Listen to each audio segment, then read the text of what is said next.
خطة المحترفين لتعلم اللغة الألمانية، خطة واقعية وبتوصلك للبيتس باي في سنة. النهاردة هديك الخطة الكاملة لكل نوع، وفي آخر الفيديو هقولك على استراتيجية للمذاكرة تنفع مع كل الناس، معلومة تسوى مليون جنيه. هتقول كنت أتمنى لو كنت أعرفها من الأول. ودلوقتي خلينا نركز عشان الفيديو ده طويل وما تملش. لو انت متعلم ذاتي او مستقل، يعني انت بتعرف تتعلم في البيت وبتعرف تذاكر لوحدك، فدي خطة المحترفين اللي هتكون مناسبة ليك. اولا هتبدأ من اليوتيوب، هتختار قناة محترفة بتشرح اللغة الألمانية زي هير محمد شحاتة أو خالد بوزان أو فراو هند، وفي ناس تانية كتير ما شاء الله، وقنوات ألمانية تانية زي دي دبليو أو ايزي جيرمان. اختار اللي ترتاح له.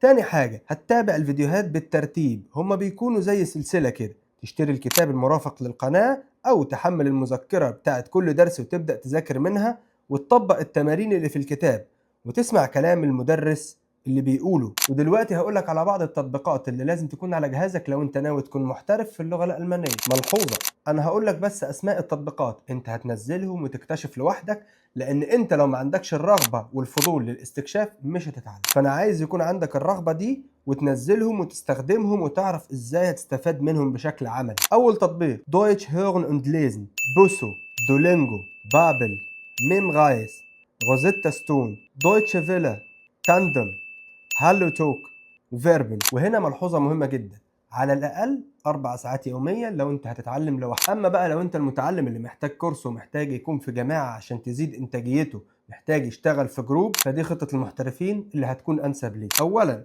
سجل في مركز محترم وتبدأ تاخد معاهم اللغة ابتداء من المستوى الأول لحد المستوى الرابع. كل مستوى بياخد تقريبا 3 شهور. وكمل الفيديو علشان هقولك الاستراتيجية اللي توصلك للمستوى ده في سنة. ودلوقتي هقولك على أهم الحاجات اللي لازم تاخد بالك منها في اختيار مركز تعلم اللغة. أولا لازم عدد الحصص ما يقلش عن 2 أو 3 في الأسبوع، وكل حصة ما تقلش عن 2.5 أو 3 ساعات، ويكون المدرس بيدرس من مناهج معتمدة زي منشن، أسبكت نوي أو نتسفاك او داف كومبا. اما دورك بقى في البيت كل يوم، ودي اللي هتكون الاستراتيجيه اللي انا جايبها لك النهارده. ركز وافتح ودنك معايا ويلا بينا. اول حاجه تحضر الحصه طبيعي عادي جدا، وتروح البيت تقرا الجزء اللي انت خدته النهارده وتطلع الكلمات الجديده وتترجمها وتستخدمها في جمل. شايفك بتقول لي طيب استخدمها ازاي؟ انا هقول لك.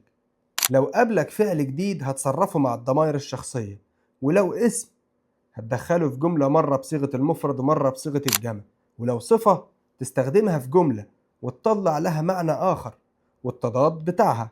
وبعد كده تحل التمارين اللي في البيت، وبكده انت خلصت مذاكرة النهاردة. تاني يوم الصبح هتحضر للمحاضرة الجاية، تقرأ الدرس وتحاول تطلع الكلمات الجديدة وتترجمها، ولو في قاعدة جديدة حاول تفهمها لوحدك. وبالطريقة دي لما تروح المحاضرة هيكون الدرس بيتكرر عليك وهتكون أغلب الكلمات عارفها.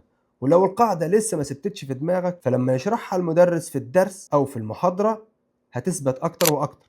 ولو لسه ما ثبتتش، لما تروح البيت هتراجع عليها مرة كمان. كده هتكون أنت قرأت كل كلمة في الكتاب 3 مرات، وعندك القاعدة 3 مرات، وحفظت الكلمات واستخدمتهم 3 مرات، ومستحيل تنساهم بعد كده، وهتكون أشطر واحد في الجروب. وجربها وادعيلي.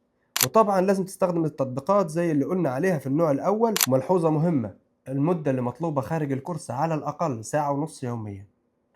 اعمل سيف للفيديو علشان الاستراتيجية دي ما تضيعش عليك. أما بقى لو أنت متردد وخايف تضيع وقت أو تضيع فلوس ولسه مش عارف نفسك، فدي الاستراتيجية اللي هتكون أنسب ليك. هتعمل خطة لمدة 4 أسابيع. هتبدأ على اليوتيوب زيك زي النوع الأول بالظبط. تدور على مدرس يكون أسلوبه مريح ليك، واختبر نفسك هل قدرت تلتزم تفهم وتتابعه ولا حسيت نفسك تايه. نصيحتي ليك ما تطولش كتير، شهر كفاية. لو حسيت نفسك مش مستمتع يبقى ترجع تاخد كورس مع مركز. والمهم في كل اللي قلناه ده انك تلتزم بالخطة بجد لو عايز توصل لمستوى البيتس باي في سنة او اقل، وساعتها بس هتكون مستعد تدخل امتحان رسمي وتكمل طريقك. وفي الفيديو الجاي هقولك ازاي تحول موبايلك للسوشيال ميديا وتخليه مدرسة ألمانية متحركة في جيبك. ولو عجبك الفيديو واستفدت منه، شارك الفيديو مع صاحبك اللي نفسه يتعلم ألماني واللي لسه مش عارف ازاي يذاكر ألماني. واكتب لي في الكومنتات انت نوعك ايه، وبدأت تتعلم لغة ولا لسه؟ دمتم في رعاية الله.